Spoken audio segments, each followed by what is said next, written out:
Welcome to the next episode of Res Dog Walkers. It's nice to be in the studio again after a couple remote hits. Today is one of those days that you look forward to for a while. We've been trying to do this for a little bit, but today I have my dear friend Linda Coady coming to join us and go for a stroll through the Res Dog Walkers universe. Just a little bit of background before I turn it over to Linda. I've known Linda for probably 30 years now. Yeah. You were a whippersnapper. I was just a little boy. You were a little boy. I was just a little boy when I first walked into a boardroom and started talking about the Central Coast Land and Resource Management Plan. But thanks for being here, Linda. How are you? Yeah, I'm good. Yeah. Nice. It's great to finally link up with you. And I've listened to your podcasts, and I think you're doing a great job on surfacing a lot of issues around reconciliation and land use. So I'm really pleased to be here. No, thank you. I know you're trying to retire, but we were just talking about some of your new opportunities that are coming in front of you. But, why don't you give us a little bit of history about your time both in the bush, in the philanthropic community? I mean, when I met you, I believe you were an executive VP with Weyerhaeuser, or That's was it right. M&B? And before that, McMillan Blodell, Yes. So I've had a background in the coastal forest industry, working for companies there. And then I went on to work for a couple of environmental groups after that, World Wildlife Fund being one of them. And I got to say, when you went to World Wildlife Fund, it made it so much easier to go talk to them. I didn't mean to interrupt you, but when you made that move and went from kind of industry to the environmental sector side, it showed how important it was for us to continue these relationships. But I'll quit interrupting you and let you finish your history. Yeah. So I've just basically worked on sustainability issues in the natural resource sector in Canada. I've worked for companies on them, and I've worked for environmental organizations. So I worked for McMillan Blodell and Weyerhaeuser, and then later I moved to Alberta and worked for Enbridge on oil and gas and pipeline issues. And I've worked for World Wildlife Fund, and more recently the Pembina Institute, which is an environmental think tank based out of Alberta, but really focused on climate change. And then most recently I've been the president and CEO at the BC Council of Forest Industries the last 2.5 years, and just retired from that at the end of January. So I'm not, as the saying goes, I'm not good at retirement. I've done it a few times, so we'll see what happens next. But really pleased to be able to have a chance to talk to you about some of my key takeaways, some of the lessons I've learned working on these projects at the local level and the national level around sustainability. It's interesting because working on some of these issues, so many things started in what became the Great Bear Rainforest. Yeah. We talked about the collaboration, but I think there's 2 or 3 things I'd like to get through our chat today. We spent a lot of time with something called the Joint Solutions Project, which not many people really know about. Everybody thinks of the conflict and the war in the woods as completely adversarial. And not many people realize we spent 10 to 12 years in boardrooms together in hotels all up and down the coast of British Columbia. I'm hoping you may even tell a story of a covert meeting you may have had with some key environmentalists in the early days that you guys had to do out of town because neither of you wanted to get caught with each other. Maybe I'm embellishing the story a little bit, but... Yeah, well, lots of history there. You and our paths have crossed a few times in the Great Bear Rainforest. You were I'm pretty sure the first time I met you was in the basement at the Metropolitan Hotel, and you were part of the Turning Point Initiative, which was a group of coastal chiefs, right? Tell me a bit about that, and then I'll fill in how we came to meet in that basement. Nice, yeah. Through the Central Coast LRMP, we had what was called the First Nations Forum. And so that's where all the First Nations chiefs or representatives caucused around the land use planning table, all the different issues that we were dealing with. We had this forum that actually brought, I think it was about 18 different nations together to work, and that's where I met Art Sterrett and Gujau. Yeah. And so they actually started to build coastal First Nations of the Turning Point Initiative with Dr. Suzuki at the time. And my nations didn't quite give me the mandate to do anything as grandiose as that. But to Art and Gujau's credit, they just let me tag along while they were building what they did. And it really helped us build what became Numilkos Council. So for the southern part of the Great Bear Rainforest, the nations that I directly represented, we built a similar mirror organization to coastal First Nations, but we continued to work together throughout the years. And, as I look back and reflect, I mean, I'm not quite ready to retire yet, but I've been doing a lot of reflecting. I've turned 50 now. I really started this journey You're when still I was, young. and I was, well, You're in still some young. rooms, but I think I was 23 years old, the first land use planning meeting that I went into. But just to be able to see some of that, everybody talks about a paradigm shift in the forest industry. You and I have actually lived and been part of the momentum of that. Yeah, well, I think that was, and it was Jim Fulton, who was working with Dr. Suzuki at that time, in the Suzuki Foundation, that helped get the Turning Point Initiative established and up and running. And then I was working at that time with a group of forest companies and environmental leaders. It was Maren Smith, Sephora Berman, Vicki Husband. Dan Johnson was our The Uber facilitator. facilitator. And we were locked into this, war in the woods. But nobody was really winning it. No, it was kind of a stalemate, wasn't it? It was a stalemate. And just so for the War in the Woods, because that's been used in a few times. I think of my first time I heard the War in the Woods, I think it was Stein Valley. I was in grade 8 or 9, and you just started reading newspapers and stuff like that. And I saw there was some controversy in the Stein Valley, but the War in the Woods in the central coast of British Columbia, what exactly was that? I understand that the environmentalists went to Europe and pushed a boycott on BC wood products. Maybe just give us a little insight on your knowledge of it was a dispute over old growth logging of coastal temperate rainforest, and it really started in, now we're really going back in Clayoquot Sound, right? And with the protests there, and then sort of moved up into the central coast. And that's really, I think, you tell me, where the name the Great Bear Rainforest emerged as a result of was that. A marketing tool. It was of the part of the Angos. environmental campaign, and everybody hated it. Everybody was mad. I hated it, and Everybody now definitely. I mean, everybody was mad, and we're like, "Who are you guys to name this? None of you live in the Great Bear Rainforest, but now you've given it this moniker." And I hated it for so long, and now you Google Great Bear Rainforest, usually there's a picture of me sitting there. Yeah. And so it's interesting how the Great Bear Rainforest became its sort of own entity. It went from a higher level land use plan to becoming this economic and conservation, I don't even know what the word I'd be to use, but just some of the things where we started to where we are now in the Great Bear Rainforest, both from a sustainability point of view, but also from an economic development point of view, is quite vast. Yeah.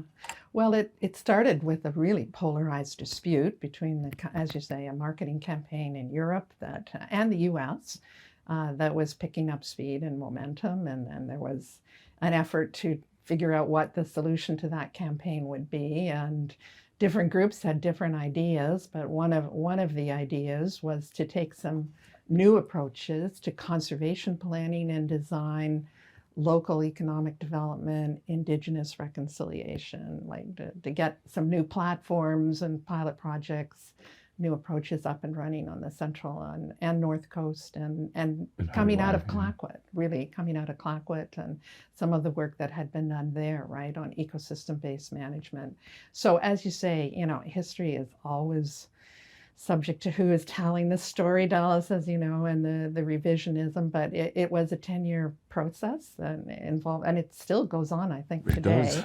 But it really, I think, in British Columbia, at least my reflections on it was that it really brought First Nations land use planning up onto the screen as being equally important as local and regional land use planning and processes for, bringing those two tracks together.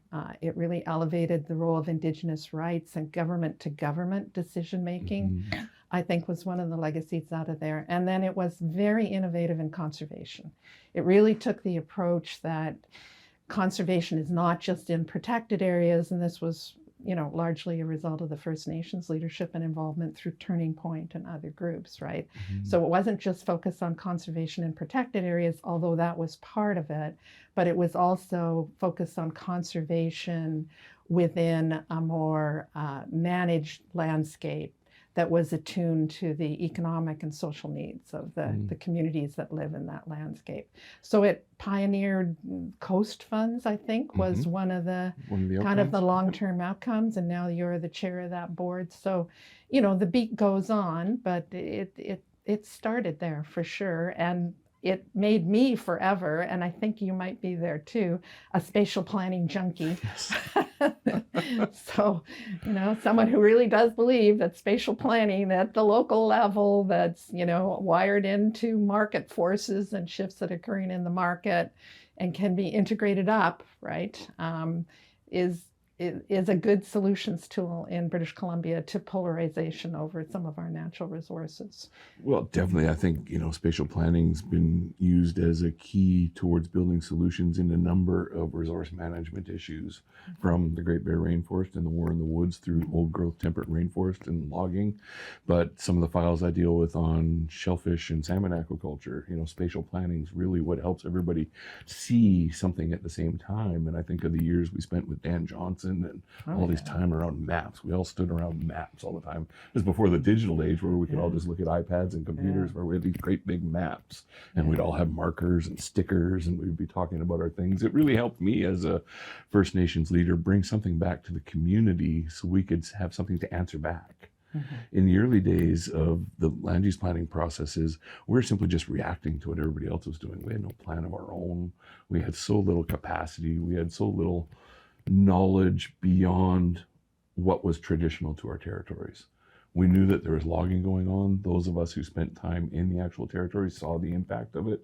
But so many of our people were so sheltered from all the different user groups that were using our territories.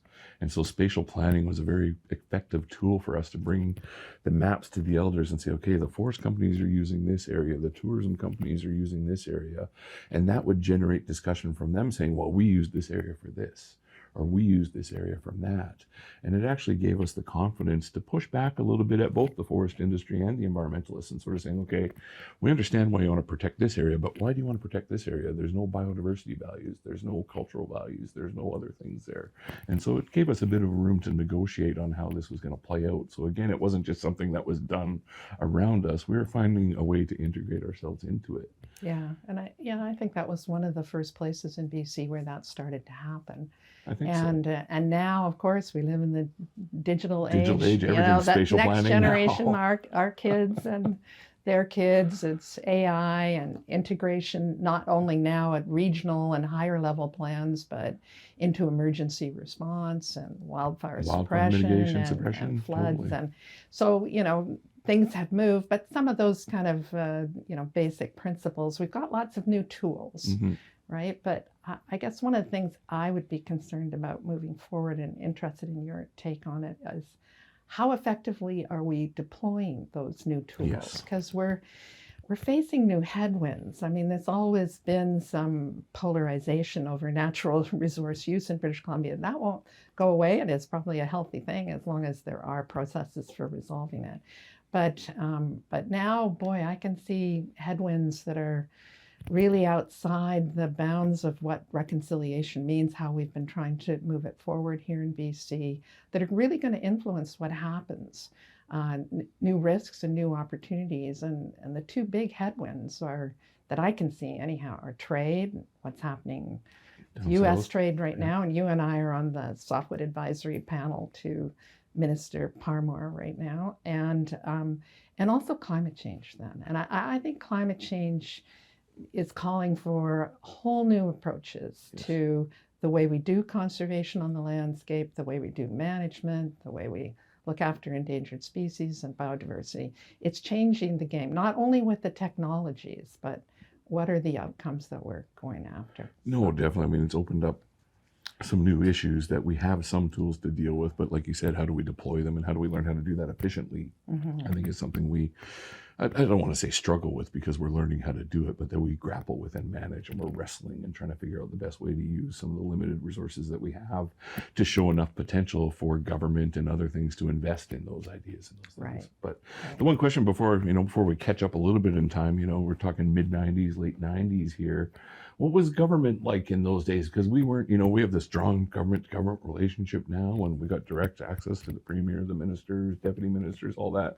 But in the early days, we only got access when you guys invited us to meetings with the minister and stuff like that. So this is an NDP government back in the late 90s. Yeah, How were they? Gary Waters? Yes, Gary Waters was a deputy minister yeah. of environment, I believe, at the time, Yeah. who came over to work for us and helped us do some Then Gary went on change. to work with, well, it was a different time for sure. And the whole, all the thinking around government to government was just beginning to emerge, and it had to fit into or be part of, I think people were trying to figure out, how do these pieces fit together? You had land use planning going on, but then you had First Nations doing their own land use plans, and how did they relate to the plans that were happening at regional tables? And ultimately, where the discussion landed was that it was, the integration occurred at that government to government level. But the regional land use planning tables and other processes like our joint solutions process at the time, which was really a bit of an innovation cluster, particularly focused on conservation, innovation and conservation, right? The idea at that time, I think, as we worked on it in the basement of the Metropolitan, was that the tables, the multi-stakeholder tables, would do a lot of the work, put together the data, identify the options, try to nail down what the costs would be, and then their recommendations would go to the government to government table. And I think, I'm not quite sure, I'm sure you'll have listeners who will correct me, but I think that was one of the first times that process started to happen in BC, was around the Great Bear Rainforest. I think it was. It's been used in other sectors. I think of the oil and gas sector. I think of energy pipelines, different things like that, where they've taken some of the models we developed in the Great Bear. And Dan Johnson, who's been yes, front and Dan center went some of on to those. work Dan in went on to Alberta, go to and I met him Alberta. when I was there, right? Yeah. So one of the interesting parts of that is just, the relationships that evolved between First Nations and the forest companies, First Nations and the environmental sector. I was teasing you a little bit at the First Nations Forestry Council meeting last week, where my first interaction with a forest company was I was in grade 10, and my dad had roadblocked the Seneca Valley because of poor forestry practices that he didn't agree with in our territory. And so that was kind of my first introduction to kind of major company forestry stuff. But then when we got to this land use planning table, I got to meet people like Dan Jepson and yourself and Patrick Armstrong and other people who just really wanted to try find solutions to problems. Rick Slacko. Bill Dumont. Oh, gee, Bill Western. Dumont, who's not with us anymore. And, it was just such an eye-opening experience for me to come from First Nations community, where I've worked with some elders, I did some work with some chiefs and councils, but then to be working with vice presidents of major forest companies who had, occupied major parts of our territory, but then at the same time trying to meet with the environmentalists and understand what they're trying to achieve. And I've said this many times, it's like a divorce getting pulled one way or the other. No, come for dinner with us. No, come for dinner with us. Luckily, I was just 23 years old and had no money, so I went for dinner with whoever wanted to take me for dinner in those days. And so, we'd go for those power dinners with Dan Johnson, and he would bring kind of two people from each caucus, and he'd just listen to them debate about where we each needed to get to, and have Dan kind of take some common denominators of that. It's just something that's always stuck with me, and it's helped me with my solution making ability on other, multi-jurisdictional issues that I tend to deal with now. But I think one of the other cool things that came out of it was the Joint Solutions Project, but the Coast Information Team. Right. Which was part of the joint, right? It was an effort to get to shared data, right? Because without a shared data, as long as you were competing with each other on data points, it was pretty hard to get to any solutions. So that I think that was a very interesting innovation that came out of that process. So create the shared data, and then the joint solutions teams, which, and correct me if I'm wrong, but they were strictly advisory, right? Yes. Like we had to be very careful. Companies were not decision makers. I obviously was on the company side, you were on the First Nations side of it, and the environmental groups and the local communities, and then the BC government was there, right, too. So the joint solutions team was really what, in more, subsequent times, we might have called it an innovation lab kind of thing. So it would come up with, it would produce joint data, or it would collate joint data, and then come up with some ideas and suggestions. But they were just proposals based on models. Based on models that would go to the land use planning tables, the local ones, and then to the government to government. So that was the sort of the pathway that we worked out. And not everybody always agreed with the joint solutions that the joint solutions put forward. But, what I think the effort was based on the idea of expanding what are the options? What can we do? And everybody in their own silo, it was hard to explain, to expand the options. But when we could get together in this incubator kind of, or cluster that was just focused on innovation, then new ideas did come up. Definitely. And I think coastal funds was one of those Coast new funds, ideas. Like, EBM where handbook. is the money? How are we going to do How are this? we gonna pay for this? How are we going to pay for it? And government was at the table. I remember Gary Waters. Well, don't expect us to pay for it. You better go out there and raise some money. Yeah. Well, So, that's an interesting side of it, because you mentioned reconciliation, and in the early days, reconciliation was just sort of an idea. It wasn't something we practiced. It wasn't something we had defined. But I know the reason why we participated in the Central Coast LRMP, which became the Great Bear Rainforest with the North Coast LRMP, was because the Commission on Resources and Environment, the Vancouver Island Land Use Plan, happened right in front of us. We did not attend one meeting. We weren't consulted. This is before Delgamuukw and other court cases where the provincial government just didn't have that obligation. But after they got beat up on Delgamuukw, they realized they needed us at the table. And so it took us a couple of years to kind of find some traction, but it was interesting to see. I don't want to say it was the birthplace of reconciliation, but you look at a number of the agreements that exist between First Nations across the province right now.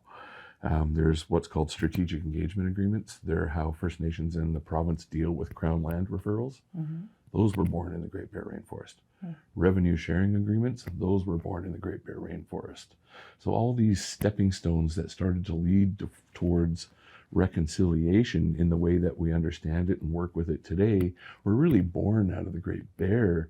And I think the reason for that was just because of the attention that everybody had to pay to it. I mean, we talk about the Joint Solutions Project, and then we talk about the Coast Information Team. You guys had to ante up some big bucks for that. Yeah. It wasn't one of those things that government just paid for. Government paid for their share, and they paid for part of our expenses. But I believe you guys had to put a couple $1 million in a pot. The environmentalists had to put a couple $1 million in a pot, and we had to sit down together and figure out how we did some successful modeling and things like that. And then days in those meetings, it felt like it was never going to happen because we'd get so at each other. I remember watching. Who was the old head of the CFPA? Rick Jeffries and Jody Holmes, like, and Dan Johnson let it go first, and then he'd call a break.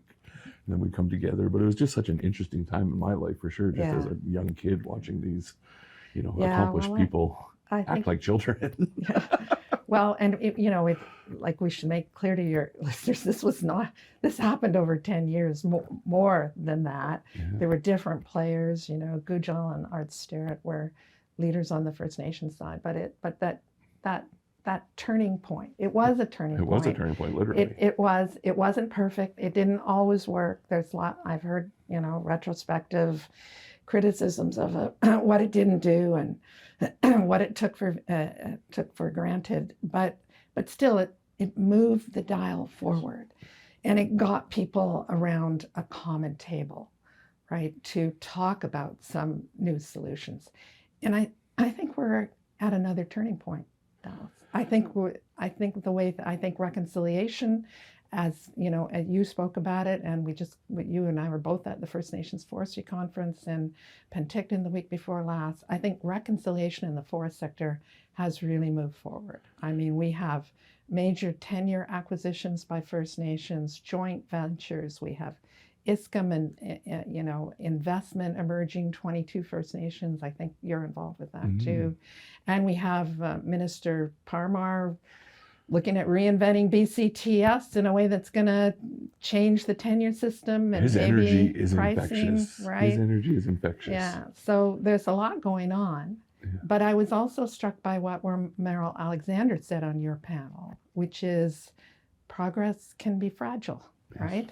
And especially now with these other headwinds, they're really outside BC's control in many ways, although we're going to be influenced by it. And it's going to influence what happens on reconciliation as well as natural resource development and the economy in BC and Canada. Oh, it definitely is. I mean, I think of those days again where we were responding to things. We never dreamed of acquiring forest tenure in those days. In the late 90s, early 2000s, we were simply just trying to catch up with what was going on. But because we gained some of that traction momentum, and we built these relationships. And like you said, they weren't perfect, but they're at least relationships where we could continue discussions. Even if we'd have a blow up about something, we could talk about another thing.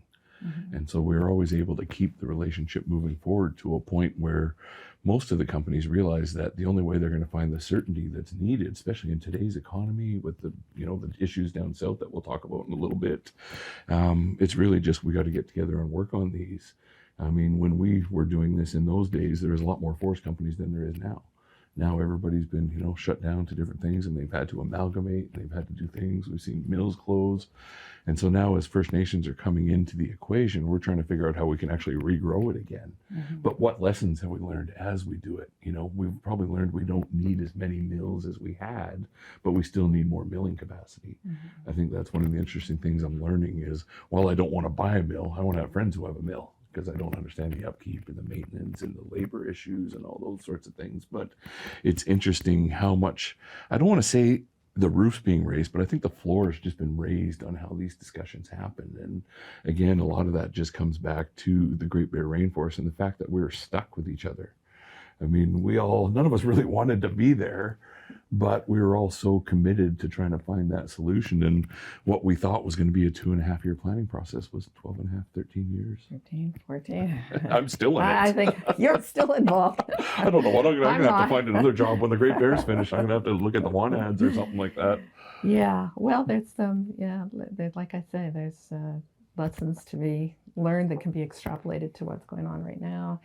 Even in the things that didn't work out, mm-hmm. as well as the things that did work out, right? And I certainly think that, the whole push for diversification now, you were just talking about it in the BC forest sector, in products, yes, but also wake-up call in markets, yes. Right? That we're too reliant on the U.S. market. And I know there's always been diversification efforts in the BC forest sector, forest innovation and investment, and Natural Resources Canada has had a number of programs, but really, Prime Minister Carney is now saying, this is the biggest economic transition that's going to be happening in Canada since World War II. Right, with the change in the trading relationship with the United States, which is, obviously going to take some time to work out. But softwood and the BC forest sector through softwood has been arguably on the forefront of tariff barriers and duty for 40 years. Yeah. 40 years that dispute has been going on. So again, there could be some lessons to be drawn from that here that might help moving forward as well. It's nice, and I think that's a great segue because, as you mentioned, you and I are both on the Softwood Lumber Advisory Council for Minister Parmar, and it's an interesting discussion because while I haven't been directly involved on the previous two, I think it was 2016 and 2008. I might have the dates wrong. I'm sure someone's going to correct me on Twitter later, but there's two deals that got made before. This new one has a different energy to it. The fact that government has realized First Nations need to be part of the solution making on this is something that isn't lost on many of us. I was talking with Lenny Joe last week while we were in Penticton, and while I was honored to be, asked to help represent First Nations interest at the Softwood Lumber Advisory Table, it's a vast learning curve because the things we're doing in the Great Bear Rainforest, I take for granted because I've lived it and I've been part of it. But not everywhere else in the province has had the opportunity or the capacity to build some of the initiatives that we've been able to build.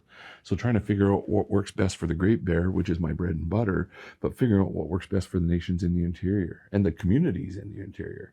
I think that's one of the other things that the success of the Great Bear has taught us is that we're so linked to each other. The relationships we've built with municipalities up and down the coast of British Columbia has gotten stronger and stronger every year. The last federal and provincial election hit it a little bit. Maybe we'll pick up on that on another episode, but it's just interesting learning how different forestry is on the coast versus the interior British Columbia versus the rest of Canada. Yeah. And I didn't realize how much of an impact forestry in Quebec had on BC softwood and issues like that. Yeah. Well, that it's an older dispute even than the one that originally started in the Great Bear Rainforest. And there's sort of 3 tracks that are live right now on it. Right, there's been a duty in place for almost 40 years. Sometimes it's been low, and sometimes it's been pretty high, and it's about to get a lot higher. 55% in August? Well, no, I think it'll be more like 35. But basically, I think, what your listeners will be interested in is that the 25% tariff that President Trump talks about kind of already exists on softwood because of this long-standing historical dispute. So softwood is kind of, and the forest sector more generally, is kind of on the front line of it, like the Canadian auto sector. So arguably the forest sector in Canada is there with the auto sector. So if additional, what's at play right now is on top of the duties that are already there and are going to move to about 35% maybe in August, are there going to be additional duties that could take us up towards the number you just quoted, which would be 50? And so that's kind of what's at play here. There could be opportunities for settlement. Canadian companies have over, I think, 10 billion now duties on record, right, that have been paid to the U.S. government. There might be some opportunity to get a negotiated settlement that would see some of that money redispersed back to the companies involved, back into Canada, but it would also go to the U.S. Or there's President Trump has put an investigation on lumber and forest products imports into the U.S. and whether or not they undermine national security. So a quota could emerge from that, so there's litigation. There are formal trade dispute resolution processes that are under the Canada, U.S., Mexico trade agreement and other international processes. So there's a lot going on right now around softwood and could spread to forest products more generally, and we'll have to see how it plays out. But certainly, meeting this weekend in Washington, D.C. between Prime Minister Carney. I noticed we have an emergency call for the Softwood Lumber Advisory Committee next week. And President Trump. So we'll see. But there's a number of different outcomes that are possible here. All of them, though, I think will help reshape what the future is for the forest sector in Canada, and particularly here in British Columbia, and has real major implications for the type of products we produce and the markets we sell to, right? And I think that's really an important part of reconciliation now, too, moving forward, is First Nations involvement and participation in that market diversification. I mean, we have some models that work for spatial planning, but I think that, some of the work that John Jack is doing with the Huayet now, the BC Centre for Excellence, Economic Excellence, Harlem Schilling, right? I think that there's going to be more opportunities there to look at products and markets. I think so. We're looking at working with, Western on, we acquired a major percentage of TFL 39 Block 2. It's actually named TFL 64 now, that we purchased it and had to redraw the lines on it. But while it was a horrible time to buy, we're actually in there now. And so we got skin in the game. That's something we've always talked about over the years. Like the forest company wanted us to fight some of these battles in the early days, but there's nothing in it for us. There's potential, which we've now started to realize. So it's interesting seeing that it's all coming together, but it's come so far now that we've even been tasked to look at trying to create other markets with Indigenous communities in the United States. We have what's called the Jay Treaty, where we have free trade between us nation to nation across the border. And so we're looking at exploring options in there to see if we could be taking some of the wood that we actually have chain of custody over and selling it to some of our American brethren in the States. And while it's a concept, it's another potential tool in the toolbox just to show not only Canada and BC that we're serious about being at this table, but to see that there's other ways to try open up markets and try to do some of these things. Yeah. Well, I think all of these are areas where First Nations leadership and participation is needed and can help move the dial forward into a solution. And the other one that I think cooperation with, in the Cascadia corridor, with British Columbia and Washington State, Oregon and Northern California, of course, is around wildfire resilience, right? 100%. And community safety. And Indigenous communities have a big role to play in that on both sides of the border. So again, I think there's some big opportunities there that we should be exploring. And that also fits into the whole market and product diversification piece as well. And it fits with conservation. It can help advance new approaches to conservation too. Oh, from a carbon perspective, from a conservation perspective, I mean, we're really interested in the new, well, I guess it's not that new. We've been trying to build with wood. We've been trying to do mega projects with wood for a while now. Now we've got more regulatory room to do those sorts of things, but we're looking at manufacturing opportunities on the island now where we can be building some of these great big beams to be used for, 6 to 12 floor construction properties and things like that, where traditionally it would have been concrete and other things. We're looking at seeing how we can use BC wood products to fill some of the gap in some of those things, and just making sure, like you said, we're diversifying that economy as much as we can. But it's all, unfortunately, it just comes down to, I don't want to give Trump's almost like Beetlejuice to me. If we keep saying his name too much, we're making him too much part of our decision-making process. But this time it's a little bit different. It's gotten the attention of everybody that we need all hands on deck on some of these solutions. So just before we segue onto something else, just, some of your thoughts on softwood as we're going forward. And, it's you, myself, I think Rick Slacko's there. The unions. Yeah, Ricky Doman's there, Yeah. who his father used to own Western Forest Products. Yeah. And then there's 3 or 4 union reps there. Yeah. Where do you see some common denominators that we can build in BC that we can not only take to Canada, but also, use as part of the pushback to the States? I mean, I know the important job is to make sure that workers don't lose things and we make sure that we don't get hurt too much by this dispute, but we need to find a solution to it eventually. So just some of your closing thoughts on that. Yeah, and I think, with the new government in Ottawa now, and Ottawa will be the lead on whatever negotiation. And Ottawa always has been the lead on this always negotiation. Has been, right? And there's, it's so, but there hasn't been, well, I guess there was a 10-year period where there was a negotiated solution, but, it has been 40 years. And for the most part, the issue's been dealt with by imposing duties on Canadian softwood, right? Yeah, and so it's the litigation path. But it's hard to say what the pathway forward on this is going to be. And you can have, I'm sure you'll have guests that will know more about this than I do.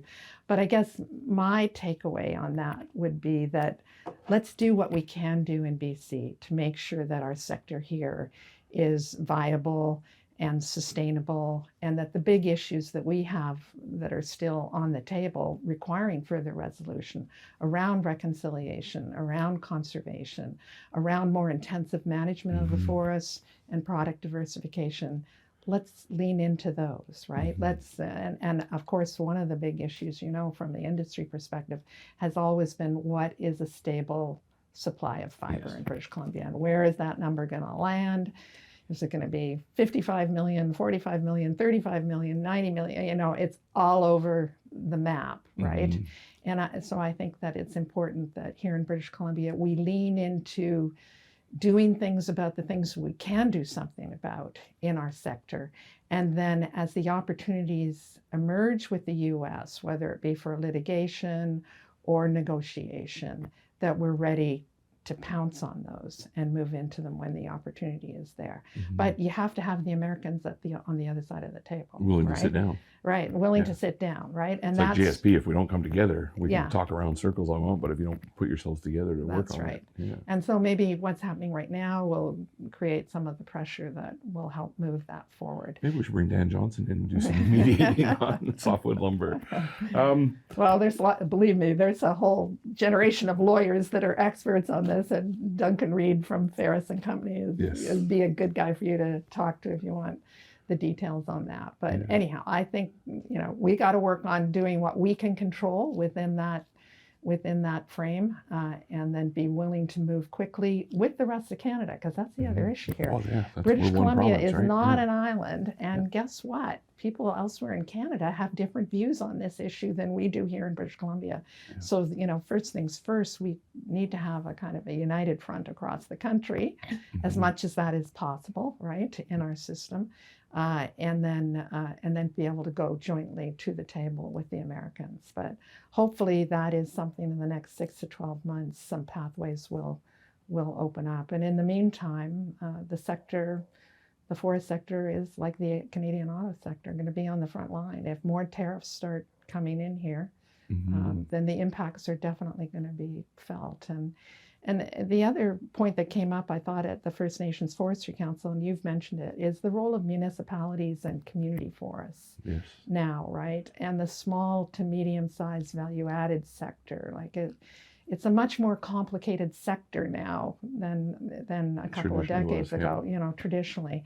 So there's a number of interests that are going to be affected by how these negotiations or discussions or trade disputes are ultimately solved. But the one thing in our favor, Dallas, is that the U.S.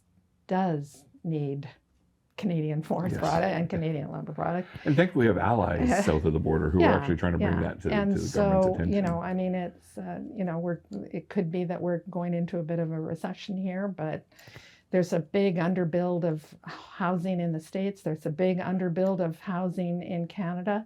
So the prediction, let alone natural disasters that are causing other housing issues, wildfires. So the predictions are demand is going to be going up. I mean, interest rates have to be lower for demand to go up, and they have been getting lower, and we thought this was the year that the demand would come back.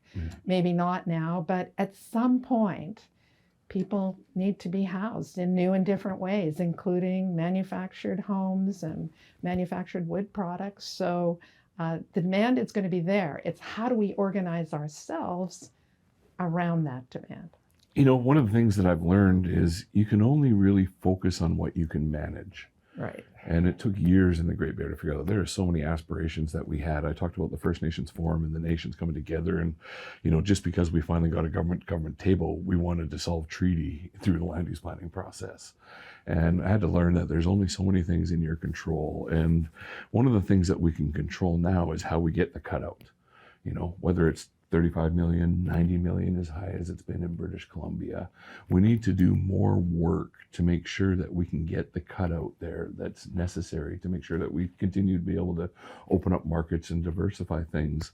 And it's one of those things I've taken for granted. You're on ISCM. You got to attract the investment so that you can invest in new products and new markets. Facilities, new markets take a while to build, and they take time, and And then there's some things that we can't control, climate change, some of this intertrade barrier stuff. But I think one of the things that I'd like to see continued progress on is how do we continue to build the relationship between Indigenous communities and the rest of the forest industry? Again, I take for granted the relationships that we have on the coast because we're just locked in rooms having to figure it out and we've integrated.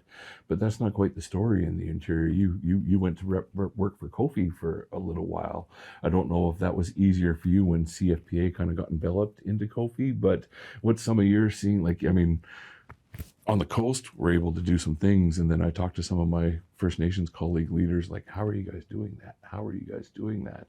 And we can't quite make that match to where First Nations feel that they're ingrained enough in the opportunities that they're actually making sure permits go through on a regular basis. I've heard that permits for roads and other things in the interior are taking a vast amount of time, whereas through the work that we did with Art Sterrett and Guja, we built this referral system that has 30, 60, 90-day turnarounds, depending on whether it's a forest stewardship plan, a cutting permit, whatever it may be. We have an agreed upon format on how we're going to deal with those issues.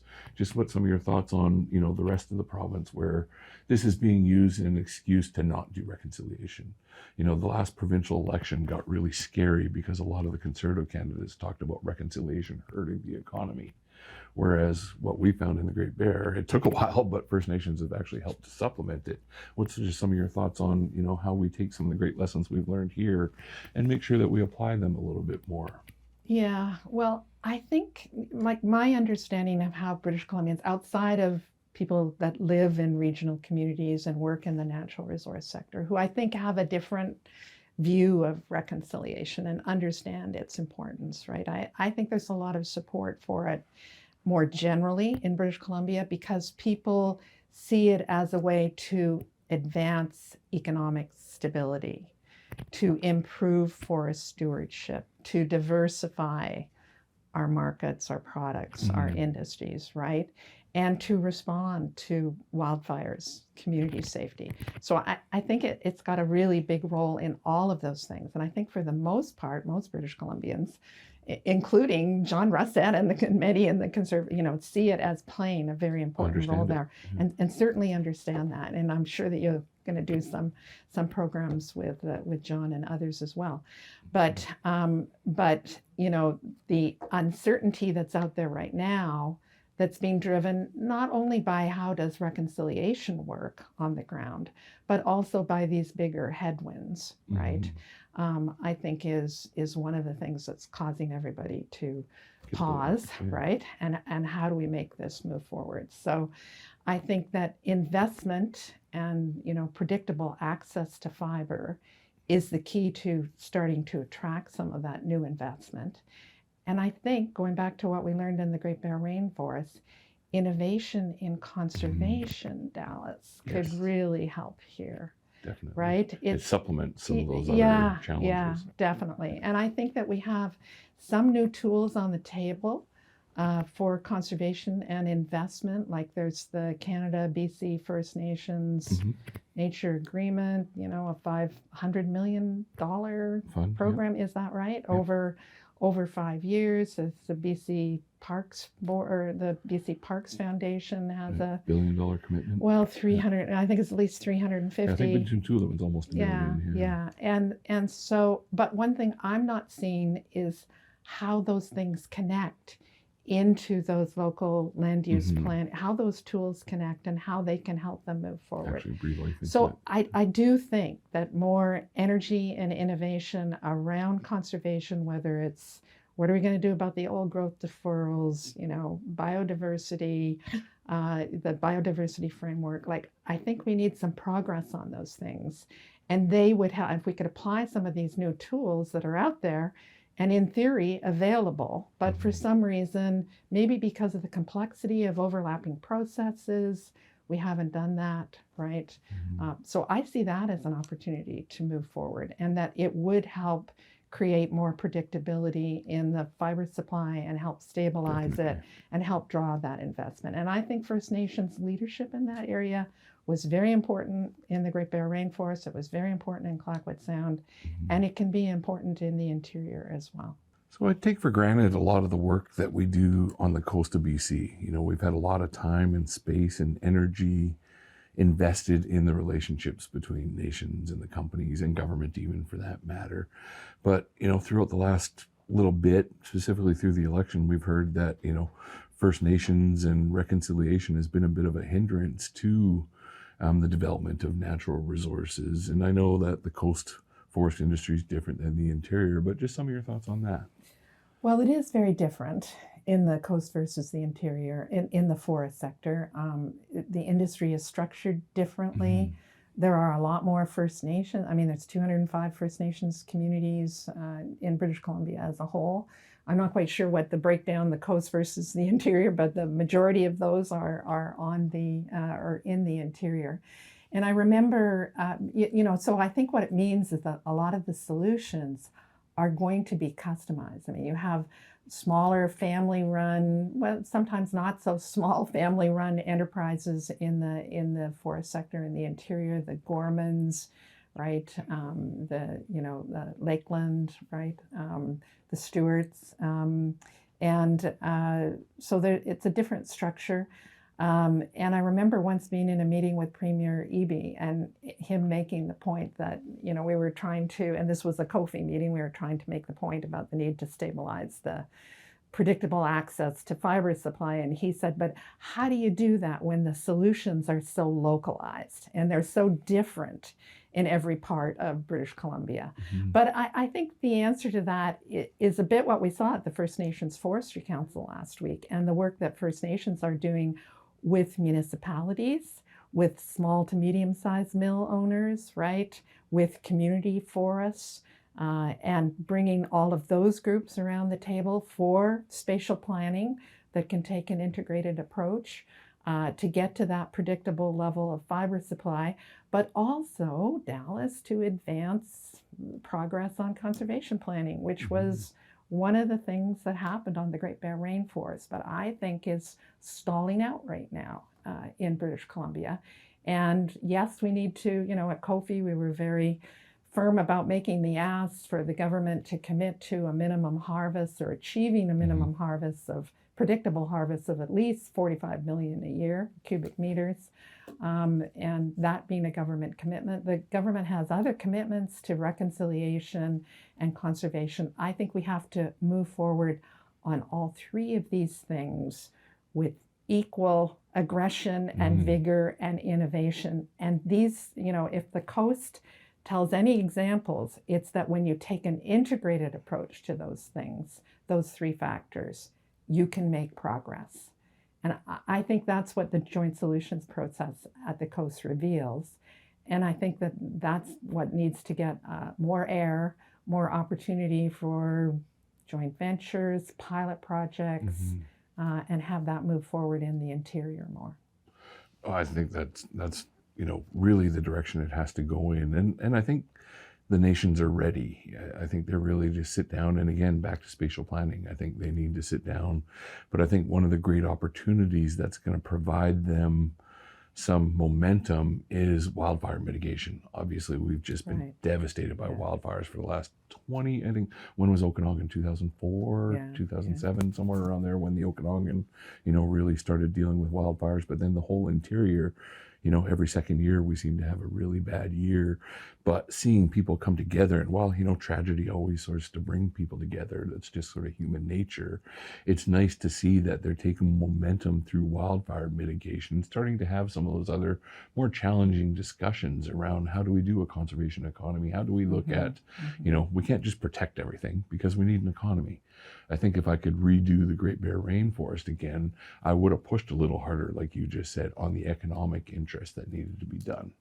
I think if you're going to open up that kind of box, you really need to look at everything in it. And I think one of the things we became complacent in was that the conservation was going to be enough. And so now we're trying to catch up to build an economy after we have 3.1 million hectares in protected areas. What was the tagline that we always got told to use? It was the size of Ireland or the size of Belgium in what we protected in the Great Bear Rainforest. Well, we're not going to see that kind of protection in the interior. So we have to find other ways of doing some conservation initiatives. And I think Indigenous communities can really bring a lot to that discussion. One of the things that we've really, been able to do with our relationship with the companies is what's called our large cultural cedar protocol. And so now, because we're always looking for totem logs or canoe logs, and these are 200 to 350-year-old trees that we need for these types of cultural endeavors, we've gone through a process of where we've mapped those. We've spatially sat down, and our guardians have mapped where all these trees exist. And we've got the forest companies to agree on a protocol. We're not saying protect them all, but we're saying make sure that we have access to cultural wood. Obviously, in the interior, it's a different wood type. We're talking smaller trees, but there's still other cultural values that can help be integrated in this that not only protect First Nations cultural interests, but also bring that certainty to the forest companies. I remember Rick Slacko and Duncan Davies always sort of saying to me, like, you tell me the rules, we'll figure out a way to follow them. That's kind of the role of the companies, is to adapt to what kind of oversight they have between them. And it's taken some time, but to the company's credits, every time we brought something to the table, they found a way to try to integrate it into their forest stewardship plans. And so I really hope that government continues to invest time and energy and resources into helping First Nations and the forest companies in the interior try to find some of those solutions. Yeah, well, I think you're right that wildfire is a unifying force, a common theme, a shared value between communities and different sized companies. Fire don't care about rights and title. And First Nations. And it really calls upon us to come up with new approaches to conservation and forest management, climate smart forestry, and different approaches to conservation within protected areas and within managed landscapes. So all of that is pounding at our door right now. And then you've got on top of that the difference in, you know, the tensions that are there around trade right now, and what the Canada-US relationship is going to be, and then the need to move forward, to continue to move forward on reconciliation. So we've got a lot of imperatives that are out there, and I think there's opportunities in the interior of the province to build the kind of, you know, diverse coalitions that you were very much part of, and other First Nations communities and groups on the coast. I think the opportunity is there to make that happen in the interior, but in a different context now. Yeah. It's a different, you know, I think we've got to, those of us who kind of lived through that era on the BC coast, I think you're never going to we have recreate that again, ever. Yeah, no, and I think we have to be modest about it and circumspect and recognize how much things have changed right now. But the opportunities that you always stress, and why I like to listen to your podcast, is the importance of getting those coalitions together and getting that dialogue going.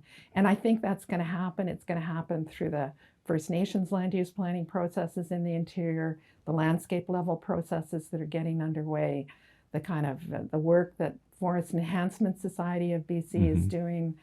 But I think we also have to be aware that, you know, if the solution to everything is government pays for everything, it's not going to work. It didn't work for us in the Great Bear Rainforest. We brought in public-private investment. Investment is going to be key to moving further progress on these issues, dealing with the new pressures that are rising on trade and climate.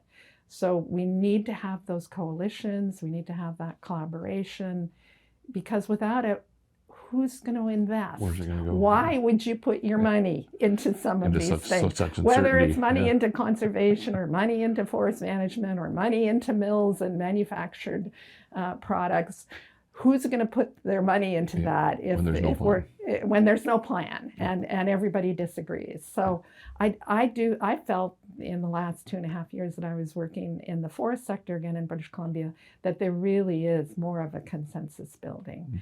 And it's not just within the industry, but within the communities, First Nations, environmental groups. I think there is a path forward here.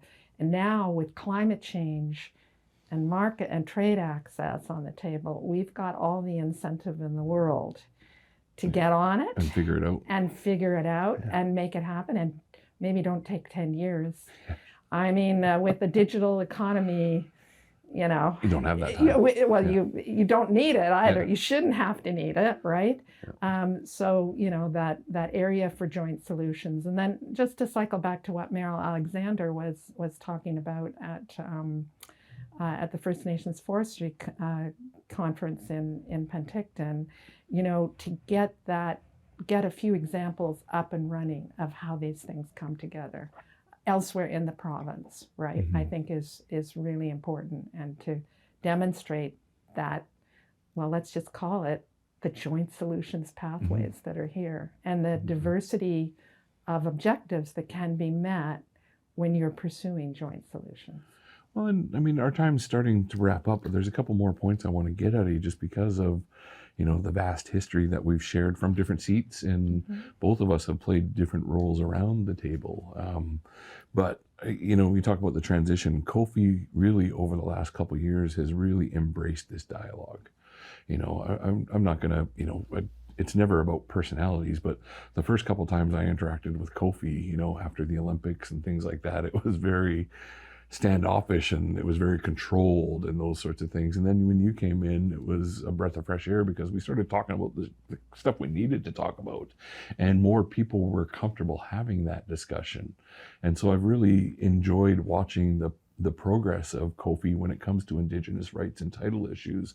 Kim Hackstad, wow, no one's ever going to fill your shoes, but what's just your thoughts on Kim coming in? I mean, her role within Christy Clark's government, her role in other places along her career, and then, going to sit in a place like Kofi to help, drive some of that paradigm shift that we've experienced on the coast, but to help that across the province. Just some of your thoughts on Kofi as they go forward. Yeah, I'm just very excited with Kim's appointment at Kofi to be the president and CEO there. And I think she, you're getting a real shift in generation and leadership occurring. You've got Ravi Parmar, the new still relatively new minister, Kim Hackstead at Kofi, and you've now got a new deputy, Mackenzie Lane. Lane She's from a powerhouse. ANA, and she's going to be there. So you've got a whole. It's very exciting now. It's this whole new generation taking over this file. Just people aren't afraid to have these discussions, we can be on the sidelines giving them advice, right? Totally, and maybe jeering them a little bit, just kind of. But Kofi is definitely, on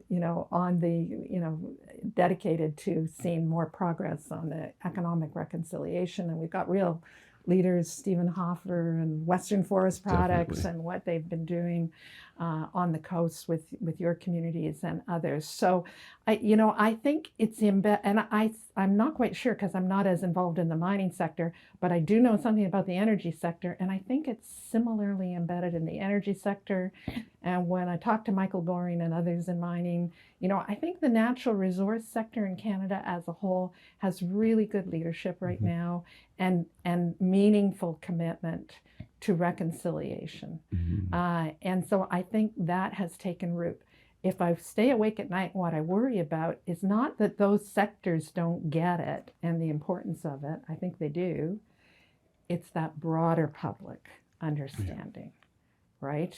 And that's where I think the power of joint solutions comes in, because I do think joint solutions help the broader public understand what reconciliation on the ground, maybe in 205 different places in British Columbia, can look like, and why it's important, and why it's particularly important to regional economies in British Columbia and to natural resources economies. So I think you're seeing that leadership at UBCM too, aren't? I put it over to you.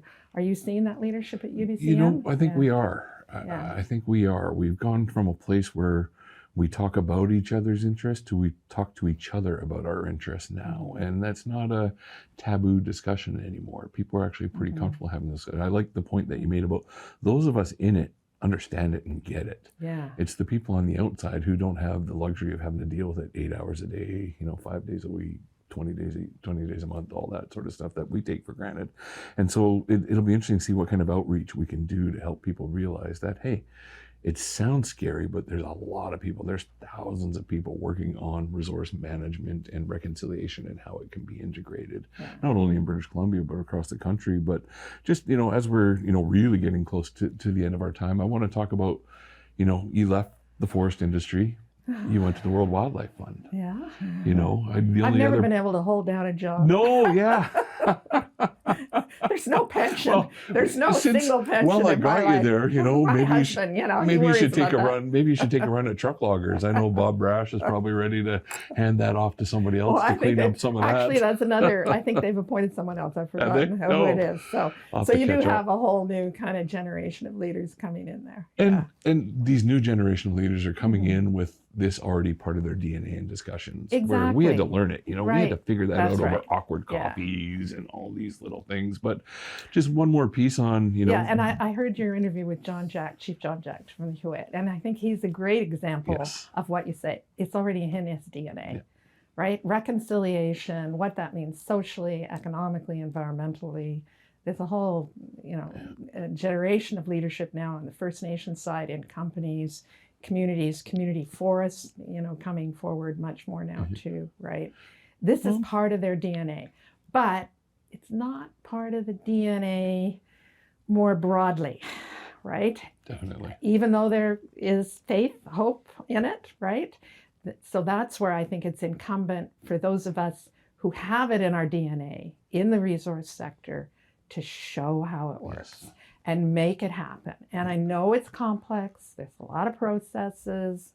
Government has come in for more than its fair share of criticism. Some would argue about the overlapping processes. But now with the tariffs, let's streamline things, make conservation faster, fiber supply faster, economic reconciliation faster. No, and I think that's just really what the goal is at the end of the day. We've all agreed on this is where we need to get to, and we've actually got a charted path on how to get there now. Yeah. Which brings comfort level, because we've got these new younger generations, as you talk about Chief John Jack, but I also think on the technical side, we have these First Nations foresters now who are culturally educated, but they're also Western educated as well.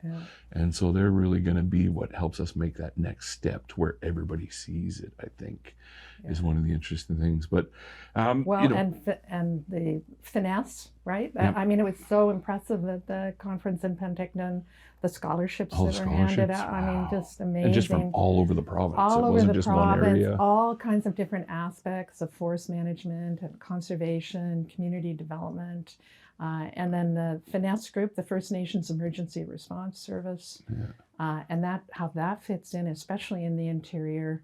With you and I come from rainforests, right? Like they deal with forests that are created by fire. Fire watches 3 days a year in my tenure. And then trying to figure out an economic recovery model from forest health treatments and salvage and thinning. I mean, I just think there's so many opportunities for leadership and new economic models to emerge here, but we got to get on it.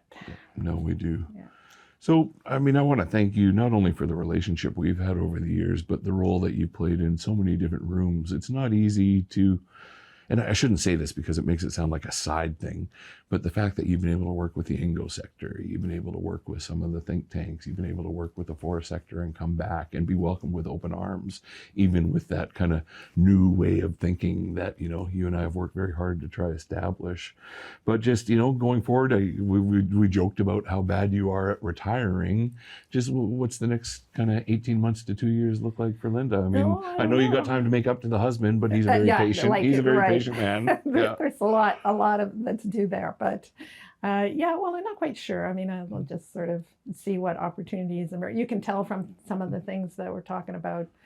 I'm very interested in a few of the issues that are still on the table here and help move the sector forward on climate and adaptation, resilience, and very committed to progress on Indigenous reconciliation and believe in a future for this sector that can be very dynamic. So we'll see. I'll be around the edges. I certainly don't want to run another organization or anything like that. I think I'll hang up my running shoes on that.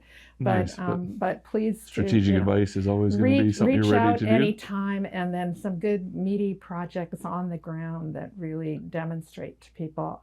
I was very distressed at the public reaction to the Land Act. And it did really say to me the importance of the natural resource sector and the conservation sector getting their acts together and showing how working with First Nations to demonstrate what reconciliation means. So, I mean, that's an area I'm definitely interested in doing more work on. Well, I'd love to take you up and even just more chat about that. But the Land Act was an interesting litmus test because, again, those of us who are involved in it, as a full-time basis, it's a logical step. It's like, oh, okay, yeah, that's the step that we've been talking about making for a while. But I think the way government introduced it and just some of the noise around it, it didn't do us a disservice. It was challenging for a couple months because of that. I mean, maybe it cost Nathan Cullen, some opportunity just on how it was released. But the fact that it's still sitting there and still has to be discussed, and the fact that we're all still defending it in certain ways. I mean, the implementation is always tough. It's easy to make a plan. You can sit down, do spatial planning, you can get some ideas and some concepts, some general management directives, but to actually implement them and be nimble enough to be able to maneuver and flexible to make it work, but still make it consistent enough to build the certainty that we're doing. I think that's going to be part of the trick of just, again, turning that page. It's there now. We just need to figure out how to turn that page. Yeah, well, it's on us. It is. I think that those of us who work more closely on these issues in our career, whether our careers are just starting or at their midpoint or wrapping in the wrap-up stage, it's on us to demonstrate how this can work and how it can create value at all of those different levels. Mhm. So, and it's not just up to government, right? No, not at all. And that's where leadership in First Nations communities, industries, and the conservation movement, local communities, time to step up. We're learning about the accountability of being able to make decisions. And, I get crap from some First Nations communities because I talk about that. We had to learn how to be accountable. If we wanted to make decisions in the Great Bear, we had to understand the impacts of those decisions. And that's something that I definitely want to keep a good, flexible arm with my fellow colleagues about is, okay, how can we bring some more accountability to this table, which takes the fear out of it? If people see that First Nations are ready to be accountable and continue to work in these processes, it's going to take the fear that it's just about us trying to make a big park or we're just trying to make it a big land grab thing. We're actually trying to build something that's going to diversify our economies that we're a part of. As opposed to just watching it in front of us. We need to get ingrained in that. And the fact that, you've done that for a number of years, I just want to thank you for that. And, as you start to decide what the next couple of years bring you, I hope we can have you back on some more. Okay, well, thank you. You're very kind. And I would look forward to that and wish you all the best with all of your endeavors, including Coast Funds and ISCM. And, I think these are very important new financial and economic models that are emerging so that investment can go back in at the local community level. Well, I appreciate that and appreciate how far we've got to come together over our journey. And I want to thank you for being here. It hasn't been dull. No, it hasn't. Not one bit. And not one bit. It looks like it's going to get even more exciting. All right. Well, before I let you go, Linda, we're introducing, as I said, Res Dog Walkers is growing. It was an idea that we created just to help me share some of my thoughts and insight on work that I was doing. But we've had quite an array of guests over the last couple of years, and we're looking forward to more guests joining us, not only from BC and the coast, but from across Canada. But so we're introducing a new segment on Res Dog Walkers, and it's called A Question for the Next Walker. At the end of each episode, we're going to ask our guests to leave a question, not for me, but for the next person who sits in that chair. You won't know who it is. You don't know what they work for, what they're about, but just it's about passing something forward from one generation to the next generation, one episode to the next episode. Okay. So Linda, what would your question be for the next guest on Res Dog Walkers? Okay, well, just reflecting how we are ending our discussion, it's on us, right, to make a difference economically, socially, environmentally. So I would ask your next guest, how are you going to step up? What are you going to do that's different? First of all, what are you going to do that's different? And then if you think the bona fides are there, that they're really willing to do something different, then you can get them to talk about what should others do differently too. How about that? I think that's great. I think that creates that positive step forward. It's about taking ideas and concepts and, just keeping the discussion moving, which is really what both you and I have done for our careers. So I thank you for that. I look forward to this segment growing, and I know I'll get a couple curveballs thrown at me, but I like asking interesting questions to interesting people. So again, on behalf of Res Dog Walkers, thanks for coming for a stroll with us. Oh, thanks. It's been great. Bye. I want to thank our listeners for tuning in, our listeners, watchers. I know some people watch it, some people listen to it, but I just want to thank everybody for being here. We're looking forward to a little bit of a transition through Res Dog Walkers. This started with an idea between me and Sarah Weber at C3 Alliance, and now some other people have come in and helped us bring some form to it. So I really hope that the interviews are interesting and people just pass our podcast along, and we're going to look forward to keeping telling some good stories. But some really great stories are going to be told June 18th to 20th in Nanaimo, BC at the BC Indigenous Resource Opportunities Conference. Please check us out at bciroc.ca, and we look forward to seeing you soon.